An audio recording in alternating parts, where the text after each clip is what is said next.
Hi everybody, it's Thursday, it's Litsoc. It's a very, very small Litsoc today. We have Alyssa, Mr Humphreys and Miss Huntley. We're saying hello because most people are going to the show or involved in West Side Story at New Wimbledon Theatre. So today we're just having a quick catch up about what we've been reading, things that we haven't had time to talk about since basically the first September, yeah, absolutely. Yeah. And also what's new in, which we may not yet have read. Okay, all right. So Alyssa, you've got to leave early. Yeah. So would you like to come with Mrs. Pollyanna Potts, or Pollyanna, our new teapot, christened teapot. Christened teapot now. Okay. So I'll probably start with the ones I've finished because I've only just started this one. So the one I read longest ago right, show the camera. Oh right, the Virgin Suicides. The Virgin Suicides, and you read that a while ago. Yeah, I read that at the beginning of the year, and it was really, really good. At the start, it kind of it doesn't, because it's from the perspective of the other boys in the town, and so it's got quite a unique outlook because they're quite they objectify the girls consistently throughout, but they think that everything they're doing is helpful, and and it's not. So are they unreliable narrators? Yeah, completely. Especially as they don't really see what's going on because they can't get up and close with the girls' lives as much as they maybe want to because they're not allowed to, and so they can only see them through phone calls and at school and through just what the judgments they make of them. And was this written before social media existed? Yeah. Wait. Yeah. Yeah. But they had news and stuff. So they make the local news a couple of times because of how scandalous and yes, it makes the yeah. But I thought it was really good. It's not really posed as a murder mystery. Well, they're not murdered, but you kind of do at the beginning because they do all kill themselves in pretty quick succession, and so you have to find out why. And so happening. Yeah, you at the beginning you're why would they do that? But as you go on, it gets kind of you find out with the other boys more and more why they felt they needed to, I suppose, and so it becomes less of trying to find out why and more just them getting involved in the boys' story of trying to save them. Right. But yeah, it was really, really good. And have you seen the film as well? I haven't, but I really want to watch it. Right. Yeah. Okay. And it's all set in America, isn't it? Small town America or big town? Small town. Yeah. Can you remember where? Is it on the back? Blurb? I don't think it is. I can't remember either. No, it was 1990s. All I remember is that it's a suburban area, and they had they always had those big trees that they were saying were diseased, and they had to cut down and stuff. A lot of what they find from the girls' lives is because after they all die, they have a yard sale with all of their stuff because all of the book is written afterwards, and so lots of the information they get is because in the yard sale with all of the girls' stuff they had things like diaries I think, and they also broke into their house or snuck into their houses several times. So it was really weird, but they so they got a hold of loads of their personal things that could try and give them an insight on what happened and stuff, and they definitely viewed them in a really unique way because they only really saw them from, not in a good way, but they all only really saw them from far, so they didn't know them really, but they thought they did because of all of this outside information that they had, but didn't have any context. Yeah. So it was a bit like social media today then, where you think you know somebody or you assume you do because they're projecting an image on social media. Yeah. And it's quite obvious to see that they're wrong in loads of the views they have,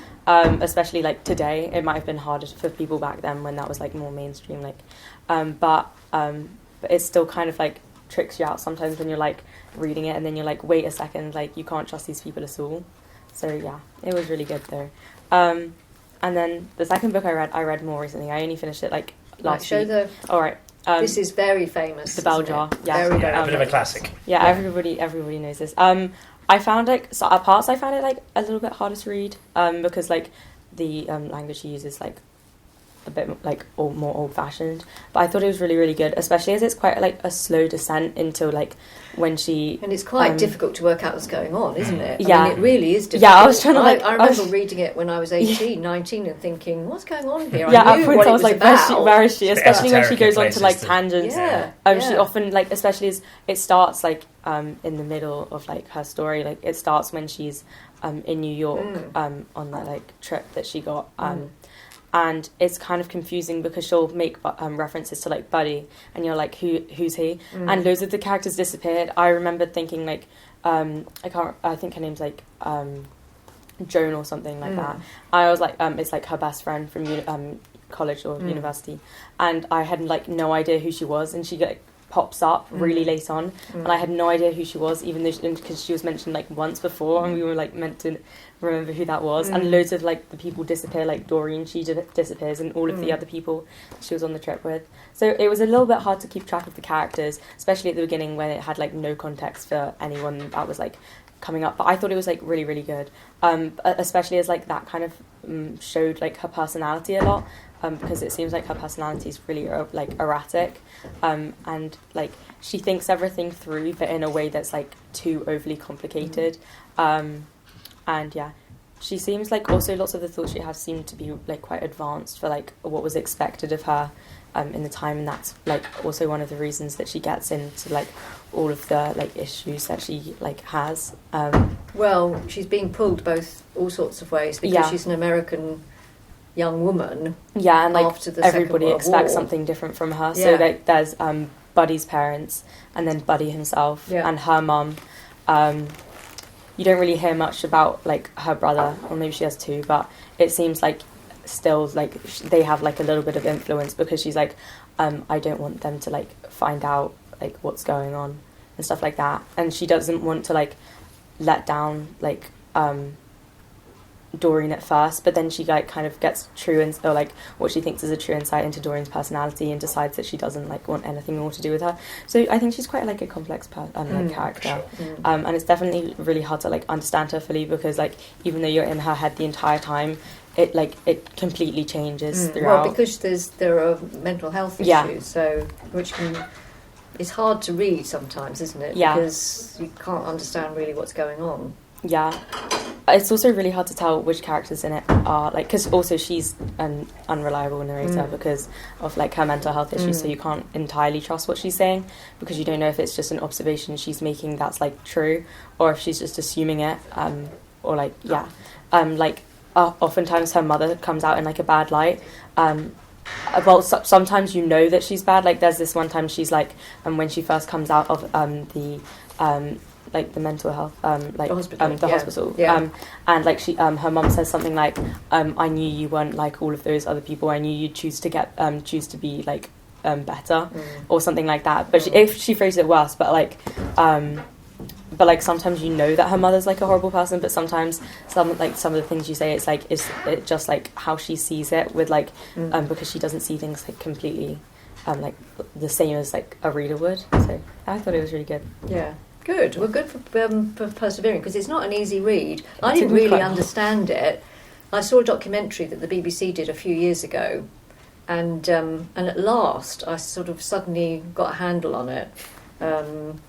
Because, to be honest, I haven't read it since I was last teaching Sylvia Plath, and that's a long time ago now.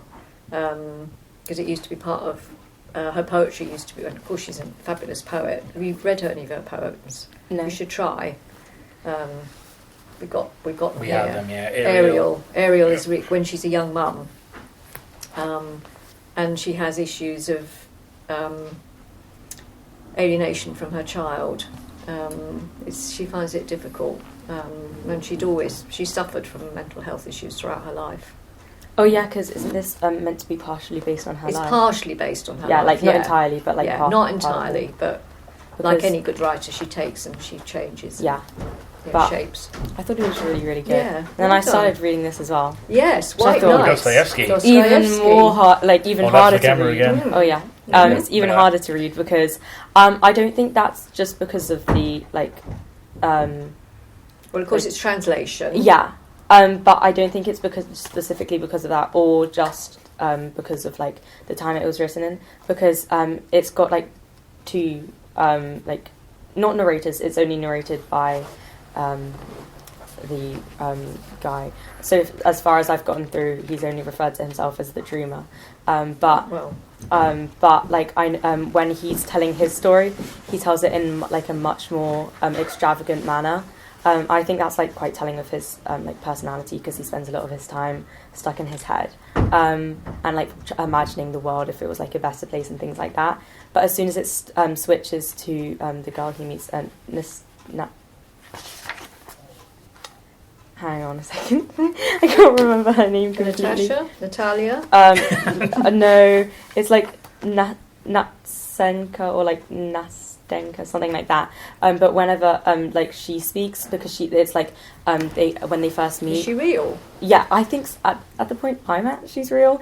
I don't really know. I'm like halfway through, but like she starts when they first meet, they like kind of strike up a connection really fast, and they become really good friends and stuff, and like but then when they next meet, like he kind of holds her on a pedestal and is like, you're nothing like all of the other people who don't seem to like see the world in like its true like form, kind of. And then when they next meet, she has like a realization that they know nothing about each other. And so like when they're telling like their stories, I found it a lot harder to read his than like hers.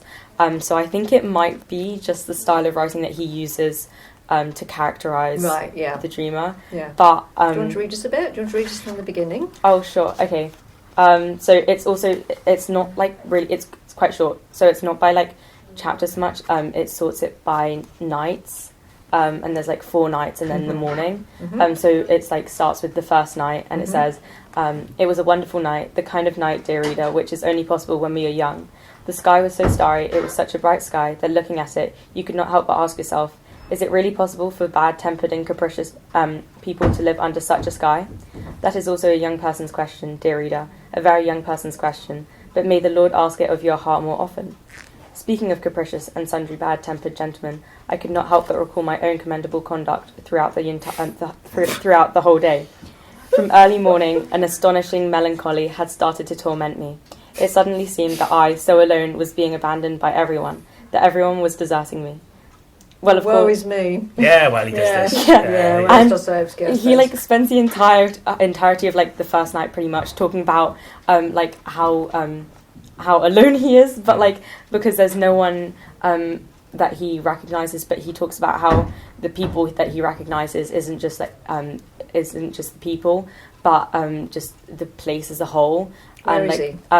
Petersburg. Oh, St. Petersburg, right, okay. And so it's a starry night, so it's not a white night then? No, I think it is. Maybe it's... You don't get stars in a white night. Oh, do you not? No, well, not unless it's snowed. Oh, I suppose, because unless it's like snowed in, I think... You did say it's across 4 nights, didn't you? Yeah, I think so I'm pretty sure it's 4 nights and 1 morning, so I'm not entirely sure. I think it might be just really cold. Right, well, normally in Russia... How do I know? But anyway, I do. The white nights, as for the whole of Scandinavia, that includes Denmark, Sweden, Norway, Finland. Yeah, that's them. Yeah, that's them. Estonia, Lithuania, Latvia. The white nights are summer, deep summer. Then it's not winter? Yeah. With because the sun barely dips below the horizon because it's so far north. And so it's like white because it's like bright. Nobody sleeps unless you've got blackout curtains. Oh, so it's not because it's like snowing. But it sounds to me as though the snow is reflecting up to the sky. I mean, I don't know. But you certainly don't get stars. Because it's like in the summer. Yeah. In Petersburg. It's too far north. Oh, that makes that. Yeah. Okay. Well, there is a film actually with Mikhail Baryshnikov. I haven't seen it, which is about ballet. Oh, and it's called White Nights, and it's a pun as well. Yeah. Yeah. Anyway, so what made you choose it? Because when I was in Waterstones, it was only £4. Oh, okay. I mean, that's one reason. Yeah. But also, I've been trying to like read a lot of classics recently, So I figured I might try this because like there are loads of authors that you hear about that are like most famous for like classics and things like that. So I want to try at least like one of their books from like each author, so I can like figure out which like style kind of I prefer most. But I didn't want to read one of his really long ones, so I like figured I'd read this because I like picked up like a little bit of it and read some of it, and I was like, if it's all going to be like it's quite complicated, some of the terminology and stuff, so I thought I'd like start with something that was shorter, and then if I really liked it, then I would like read some of his longer things. But yeah, good. It's a really good effort. Yeah, well done. Yeah, well done. And it's not, sometimes with our English classic authors, it's difficult to find something short that you're going to enjoy. Yeah. I mean, Dickens, it's either Christmas Carol, Which is short. which is short and wonderful, but you've already read it, and then it's a tome from Bleak House, which is worth reading, but is daunting because it's so big. It's best read on a Kindle. what? So you don't see how long it is? Yeah. Yeah, that's the only way I got through Les Miserables. It's true, because I couldn't see how long it was. I knew I couldn't, well, also because I couldn't literally physically hold it up for long enough not to fall asleep. So, yeah, I prefer shorter books. Like, I read a couple of really long books, but it's so hard when you're like, oh yeah, this plot's like really long, how could it get any more complicated than this? And you're like, oh wait, I'm only like 300 pages through. Well, yeah, exactly. So, good, well All right. done. Thank you. Thank you. Excellent. Okay, right. So, just Do you need to go as well now, or Oh wait, hang on, let me check the time. Oh yeah, I do. you do? Yeah, okay. yeah. All right. Well, thank you for joining us. And then, yeah, thank you for joining us, Alyssa. Oh yeah, just leave them on the counter. I'll leave sort them those later. there. Don't worry. Okay. Okay. Thank you. All right. See you tomorrow. Bye. Bye. Thanks for coming. You're next. Right, I'm next. You're next. Now. Because you've got plenty, Yeah, but and I've only got a few. yeah, but I'm gonna be concise, or as concise as I can be anyway. No, it's all right, we've Sorry, got time. Bears. I've got time. Sorry, Bears. There's a problem on the Broadway. Yes. Oh yeah, I saw the email Yeah, about that. So Anyway. yeah, we'll discuss that later. Anyway, hello, dear readers, dear viewers. Are you sitting comfortably? Right, yes. So first up, now this is one of Miss Huntley stacked to my pile, but I can see why she did, because I did actually do a It's the Litsoc. great Frank Cottrell Boyce. The great Woo-hoo! Frank Cottrell Boyce, our beloved children's laureate and national treasure. Some of you may remember him from University Challenge, possibly, because Yes, he was on University but Challenge also, at Christmas time. co-author of London 2012 opening ceremony. He was one of the great movers and shakers on that, along with Danny Boyle. Yep. They put that together. He also did a screenplay for Welcome to Sarajevo, which I went to over half term, incidentally. So yeah, he's an illustrious author now. Of course, as a children's author, Millions, Framed, and this is Framed is just bliss. Framed is my favourite. Yeah, they did total bliss. Yeah, it's if you need a pick me up, Check it out. need a pick me up, a feel good story. Framed is you can't go wrong with Framed. But this is his latest one. It's called The Blockbusters. Now, of course, I haven't read it, but I did read the blurb. Me and Cillian are famous. I'm not messing. They're going to make an actual film about us with an actual trailer. Imagine. The fella with the deep voice goes, 2 brothers, Oh, yes. 1 epic quest. They braved the great unknown. They fought a monster with tentacles. They survived car chases. They crossed oceans. All this to find each other and home. Ooh. But this isn't the film. This is me, Rafa, telling you the real story of what happened. So there you go. So that's classic Cottrell Boyce, really. And he has sort of structured it. Scene 1, with, obviously beautiful heartwarming illustrations as well. Yeah.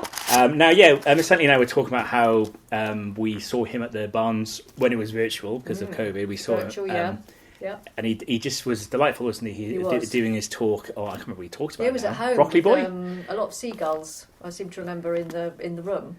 Yes, that's right. Yeah. Now you mention it. But yeah, it was a lot of fun, and he's just very personable, and yeah, he is the ultimate feel-good author, and we need more authors like this, really. But yeah, he's also proving to be a very good children's laureate. Of course, he's started last year, finishing next year, I believe. Yep, 24 to 2026. So yeah, and yeah, I can't think of anyone better for the role, really. So yeah, national treasure, and yeah, he's written other great books. Noah's Gold, Wonder Brothers, those are some more recent ones. Sputnik's Guide to Life, that's a good one, set in space. So yeah, that's definitely worth to read. In case you're wondering what we're doing, we're pointing at someone off the camera. Okay, thank you. Help yourself. Oh yes, thank you. I'm Yes. going to see that. No, that I didn't know about that. Well, while you're here, you may as well. Okay, thank you. But it looks so much better. Looks Yeah. great. So thank you. Right. So Mega frame, you say? yeah. Oh yes, I did send an email. Yeah. Don't worry. It's okay. Oh, okay. It's all right. It's how it goes. Don't worry. Yes. I was told Bill might be the best person for that. Yeah, already passed to Bit. Cool. Thank you. Okay. All right. Thank you. Cheers. Sorry, I didn't. No, Don't worry don't about worry, it. Don't worry. It's all It's good. great. It's all Help good. yourself to cake Yes. Before it's gone. before it's gone. Okay. Right. Next up. Right, so what's this? This is Orange. This orange leafed book, A Box Full of Murders by Janice Hallett. Now Janice Hallett, I'm a bit of a fan of hers because Is she's this done. the appeal lady? Yes, Oh, okay. Miss Honey doesn't like her. No, but, no. I just couldn't get into it. I'm sure I will at some point. Yeah, I I haven't think. given it away or sent it to the charity shop. Okay. It's still. Well, it's this. You have to approach it in a certain way. I remember I tried to get you to read a graphic novel, and you said you just couldn't get into it. It's kind of that kind of thing. It's the form. Yeah, it Rather is than the the form. content. You're right. Yeah. And I can understand that. So now this is in a similar vein. The reason I'm a big fan of her is not so much because of the gimmick of that, because the appeal, it's like a chain of emails. Yeah. But she's done other ones which are more sort of conventional prose. But she has done a lot to sort of resurrect the cozy crime. I know that, Richard Osman and various other but this cozy is for- Richard Coles. Yeah. This is for YA. Yeah, this is for YA because she Yeah. has. This is a YA Yeah. debut. Yeah. And she's done a lot to sort of, and they're very well done, very cleverly put together puzzles. She's just very talented, and she has proven that she can write for children too. Because this is middle grade, it's not YA. It's for like sort of 9 to 12 years old. Okay. And as the title might suggest, it's a pair of siblings, Ava and Luke. There they are, and they find a mysterious box in their attic. And is it set here or elsewhere? in the UK? Yeah, UK, and yeah. it's in the box is like a case essentially that hasn't been solved, full of like news. And so they get to sleuth and So crack is it the a cold case. then? Yeah, it is. Yeah. And basically, as with the appeal, you, the reader, are invited to solve it along with them. And the good news is there is going to be a sequel, so she's obviously going to make a sort of serial out of this. Sounds fun. So yeah, that could be a fun one. Any fans of crime fiction? I know how many of you there are out there. Yeah, out there. Yeah. It's definitely one of our most enduringly popular genres. So, A Box Full of Murders, Janice Hallett. Excellent. Now this one. Curiosity is a good thing. It's a very good thing. Be curious, not judgmental. Anyway, A Year of Living Curiously, E. Foley and B. Coates.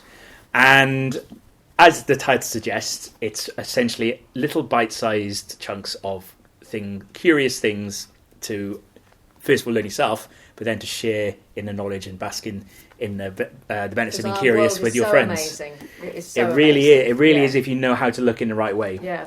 So, I picked out 2.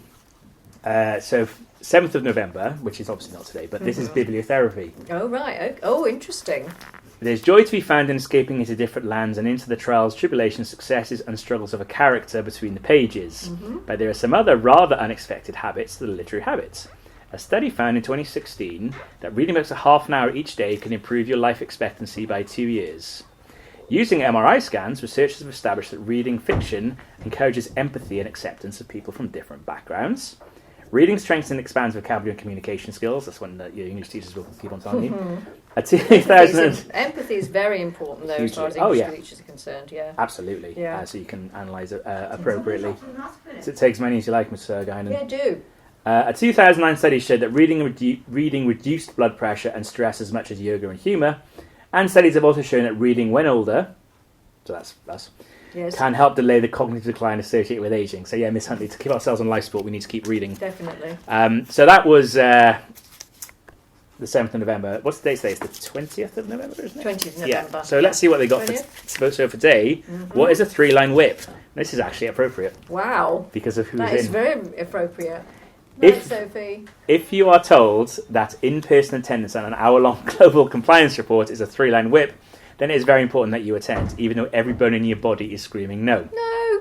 But why is it called a 3-line whip? In British politics, whips are members of Parliament, or the House of Lords, whose job it is to organise their party's crucial legislative business, such as voting on bills. That's kind of way of putting it. Every week they send a circular, imaginally entitled The Whip, in which they highlight divisions where members cast their votes on debates and rank them in order of importance by the number of times they are underlined. If the division is underlined 3 times, then MPs really must attend. They have to attend. They absolutely must, even though everyone in the body is screaming no. Hence the 3-line whip. Now, the reason it's appropriate is because Ed Davey... Yes, we've had MP. Ed Davey MP for Kingston and Surbiton in today. Or Sir Ed Davey, I should say. Sir Ed Davey. He's a great guy. He's a really great guy. A wonderful MP, really helpful to the local community. You've got a problem, talk to Ed Davey. Obviously, you've got to go through various levels to get to him, but he changes things. He does change things. Believe me.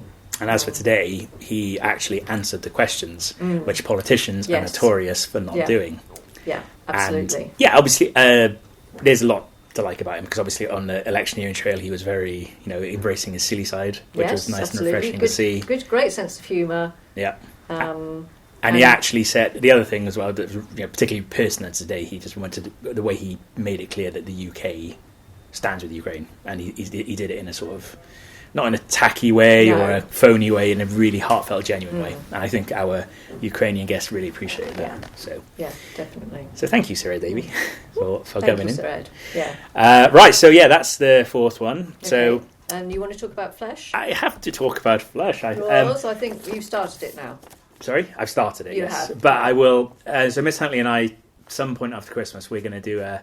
Actually, I won't say, but this will This will be feature part of it. after Christmas, yes. This is the Booker Prize winner, in case you were missed last week. Yes, which we mentioned now. I won't recount the blurb or anything because we've already done that. But I printed off this article from the Guardian, which I shared with Miss Huntley. Not okay. Booker winner Flesh ignites debate about state of masculinity. Now, there's a lot of things to unpick here, but I'm just going to highlight a couple of things that were written in this article. So, Istvan, I hope I'm saying that right, is a protagonist who exhibits toxic male behaviour. And the author, David Chelsea, says, there's no longer the sense that boys will be boys, so I expect the main character in Flesh to draw quite a bit of disapproval. Now, the main character, I'm not giving away too much of the story here. That was the same with Andrew Miller's. Yeah. Yes, it was. In fact, that is mentioned in this article too, as is the one that I read and talked about, which was The Rest of Our Lives, about the male professor, because he gets into, a colleague of his gets into trouble for sort of saying slightly chauvinistic things. Anyway, in this one, Istvan goes to a young offender facility because of an act of violence, then joins the army. He works QC on the door of a strip club before becoming a driving security guard.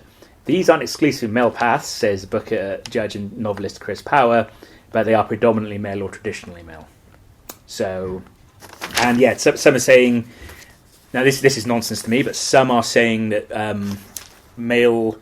I've questioned whether male novelists and male themes are terminally out of fashion.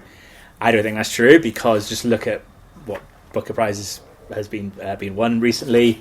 But yeah, anyway, that's something that I'll go into more depth when we do this Litsoc that I'm enigmatically alluding to. But as for the novel itself, it is, from what I've read, it is a good read. Mrs. Gore was in here yesterday, and we were talking about it, and she said, "Oh, it was easy to read," which is unusual for the book, which is an interesting observation. Well, actually, that's what I said, didn't I? I said how readable most of them are this year. Yes, but this one is definitely. The Rest of Our Lives was readable.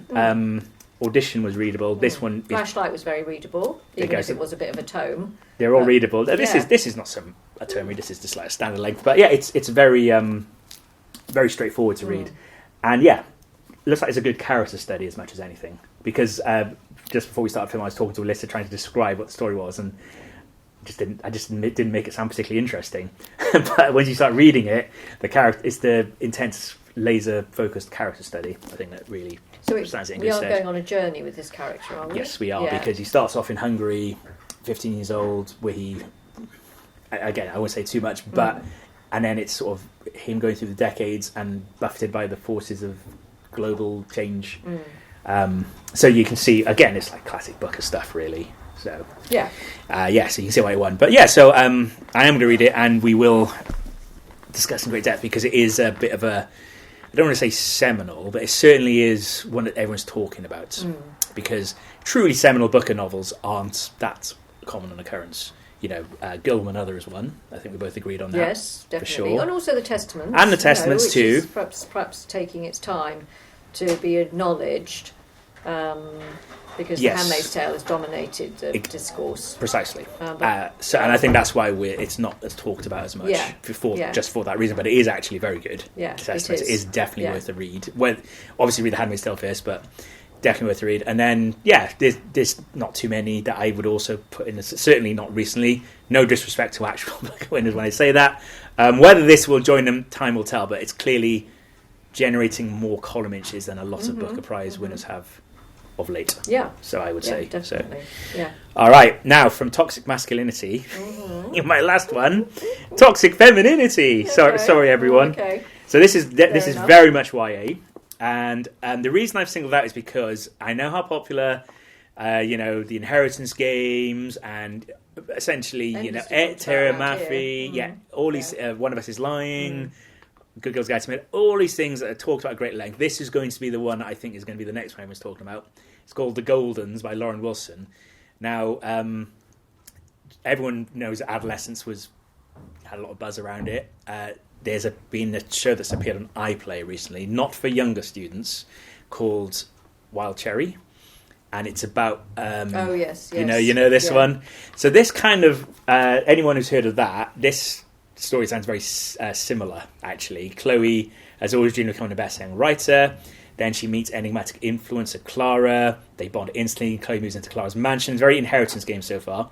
But as Clara's fame skyrockets, she starts behaving strangely, hosting increasingly wild parties, and so on.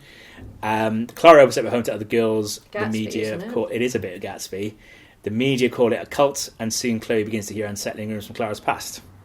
Very Gatsby, actually. It also reminds me of that film that Juliette Binoche is in, where she's a film star and she gets involved.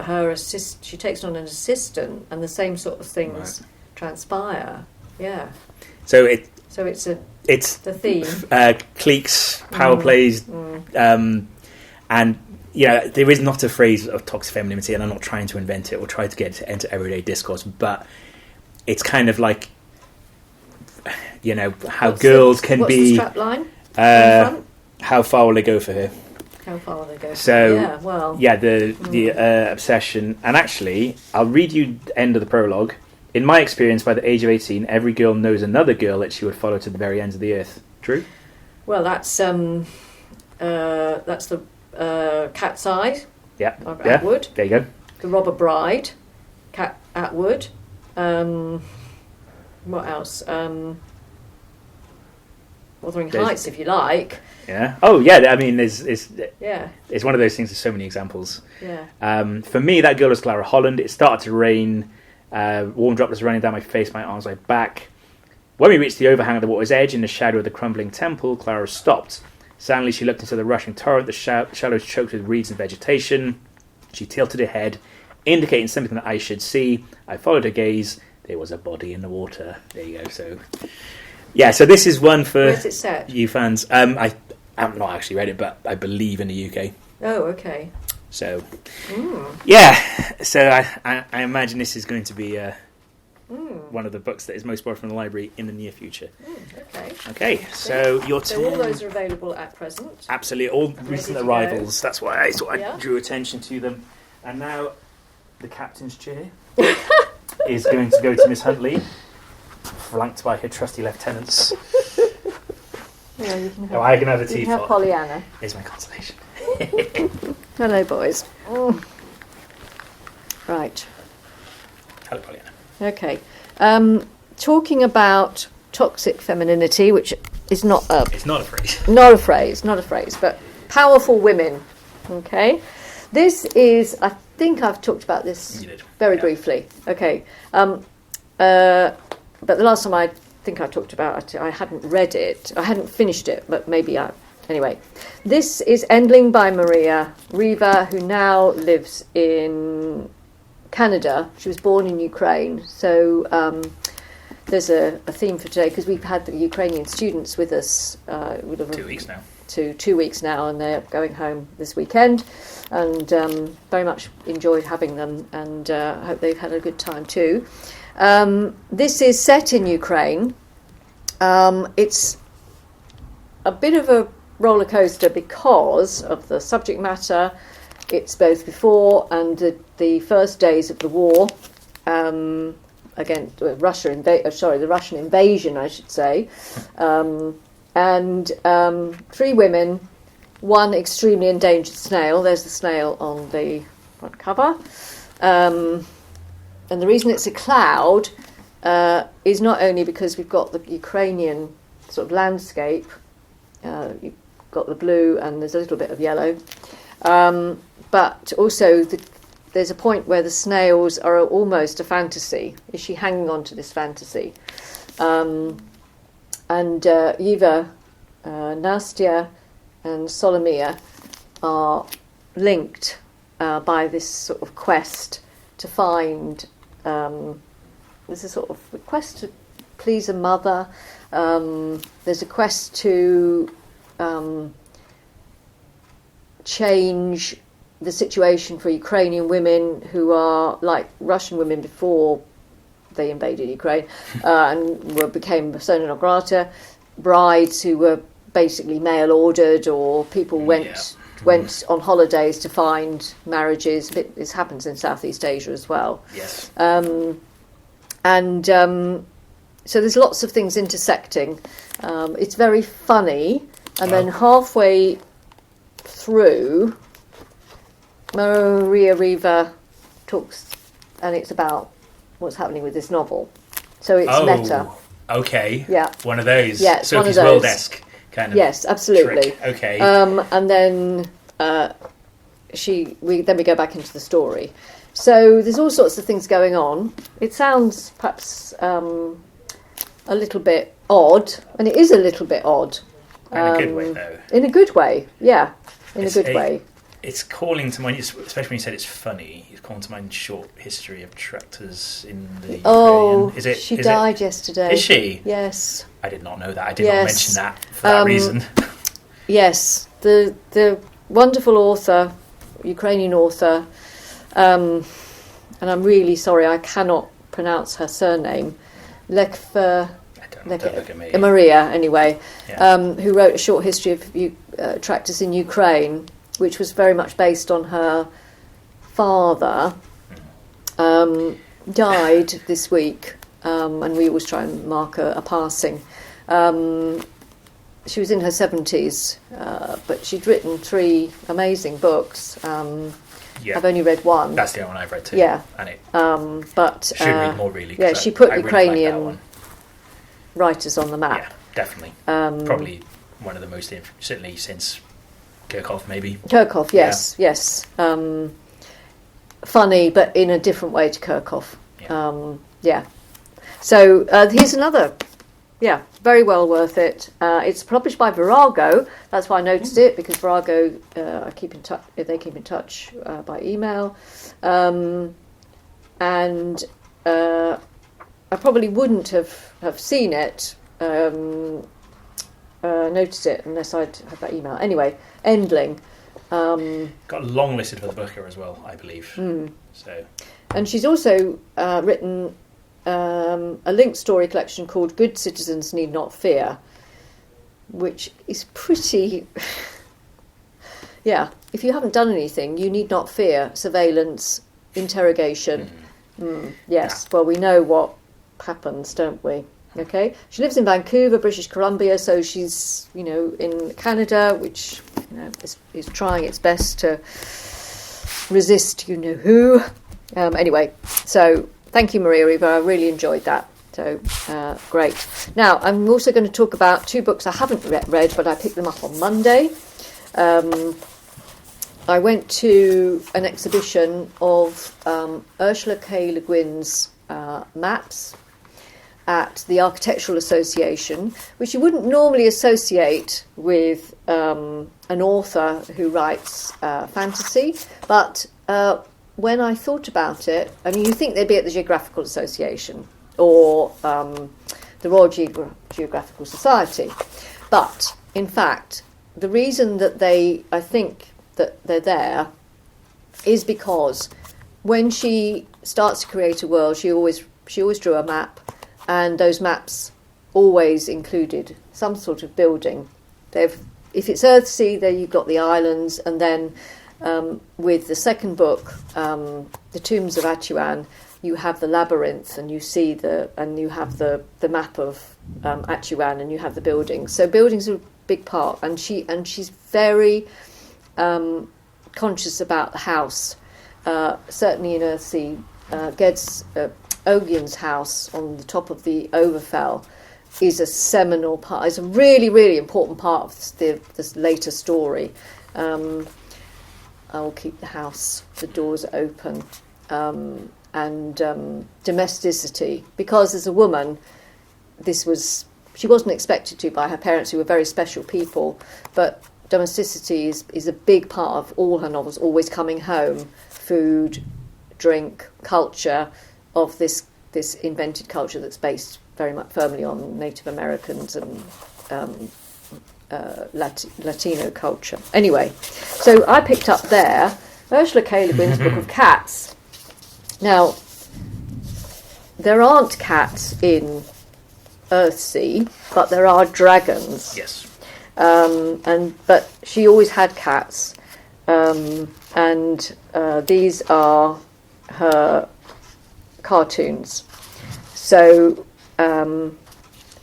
we have poems about cats, and she's also written a series about cats as well, called Cat Wings, I think, which I don't actually possess yet, which is very bad of me. Anyway, here's a poem about a cat. A conversation with silence. What kept you out so late, my love? I was running in the dark. Dawn and raining when you came home. The trees are clouds and roads to me. I run the sweet dirt darkness in the rain, and up where's leafy, chirping sleep warmths nestle their blood for me. I meet my enemies below, the white one, the singer. What does your brother watch from the window? Ghosts in the other garden. I don't see ghosts. I go further along the cloud roads to kill where darkness branches in the rain. Oh. So it's quite cat-like because they are killers. Yes. Just like lions and cheetahs and... I love that last line as well. Yeah. That was really striking. Cats were a big part. Cats are a big part of literature. Hello, Miss Rio. Yeah. You're watching. Yeah, hi, Miss Rio. Yes, we've done cats, but this is a good addition to cat literature. Yeah. And it's only just come out. Was she a cat lover? Yes. Yeah. Oh, yeah, very much so. Yeah. Figures. 26 poems, own drawings, a kind of purry of all things feline from a writer who was enchanted by the inscrutable mystery of cats, and I agree. And it's... right, well, that is an extraordinary photo. Look at that.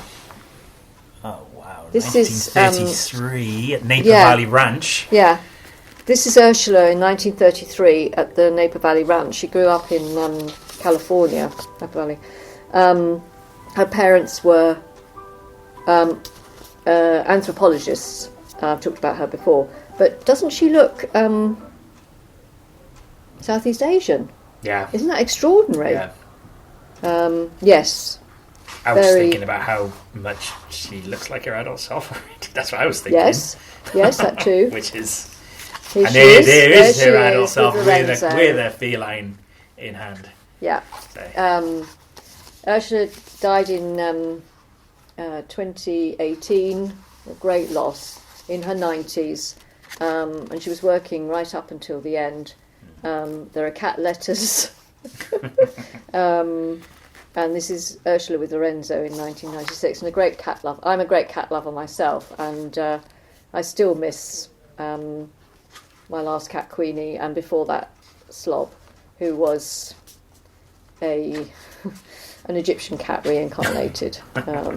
Very special. I don't know whether Ursula K. Le Guin and Robert Westall ever met, but if they do in heaven, they'll talk about cats, because Robert Westall is another British writer who loves cats and puts them in his books. So Blitzcat most famously, which we Blitzcat. have here. and also the Cats of Zoroaster, Yes. which is very, very, very special. Okay. The other thing I'm going to talk about this afternoon is Zadie Smith, wonderful author. If you've not read any of hers, White Teeth is the award-winning James Tate Black Memorial Prize, Orange Prize for Fiction, Whitbread First Novel Award, the Guardian First Book Award, short license for the Man Booker Prize, and the Bailey's Women Prize for Fiction. Kind of like the definitive multicultural experience in Yeah, London. absolutely. It's White Teeth, The Autograph Man, On Beauty, NW, The Embassy of Cambodia, Swing Time, Grand Union, The Book of Other People, Changing My Mind, Occasional Essays, Feel Free. And this is called Intimation, 6 essays. Been a lot in the press about this, or at least in The Guardian anyway. It's about all sorts of things. The epigraphs are, it stares you in the face. No role is so well suited to philosophy as the one you happen to be in right now. That's Marcus Aurelius. If you can't think who Marcus Aurelius is, he was an emperor that appeared, he was the emperor played by Richard Harris in Gladiator, the first Gladiator with Russell Crowe. Sadly, comes to a sticky end, courtesy of Literally. his son, yes, literally. And also, my vocabulary is adequate for writing notes and keeping journals, but absolutely useless for an active moral life. Grace Paley. Okay, fair enough. All right, so peonies, the American exception. Something to do, suffering like Mel Gibson. Interesting. Screen grabs, after Berger, before the virus. Intimations. All the author's royalties will go to charity. This edition, which is published by our wonderful Penguin, the Equal Justice Initiative, the COVID-19 Emergency Relief Fund for New York. Interesting. Okay. Interesting. Yeah. There will be many books written about the year 2020, historical, analytical, political, as well as comprehensive accounts. The inquiry publishes today. I haven't seen it yet, the results, but I'm sure they'll be on the news this evening. This is not any of those. The year isn't halfway done. Okay, so these are a while ago now. This is thoughts from 5 years ago. What I've tried to do is organise some of the feelings and thoughts that events so far have provoked in me in those scraps of time the year itself has allowed. These are above all personal essays, small by definition, short by necessity. Early on in the crisis, I picked up Marcus Aurelius and for the first time in my life read his meditations not as an academic exercise nor in pursuit of pleasure, but with the same attitude I bring to the instructions for a flat pack table. I was in need of practical assistance. That the assistance Aurelius offers is for the spirit makes it no less practical in my view. Yeah, here. Yeah. Since that moment, one form of crisis has collided with another. And I'm no more a Stoic now than I was when I opened that ancient book. But I did come out with two invaluable intimations.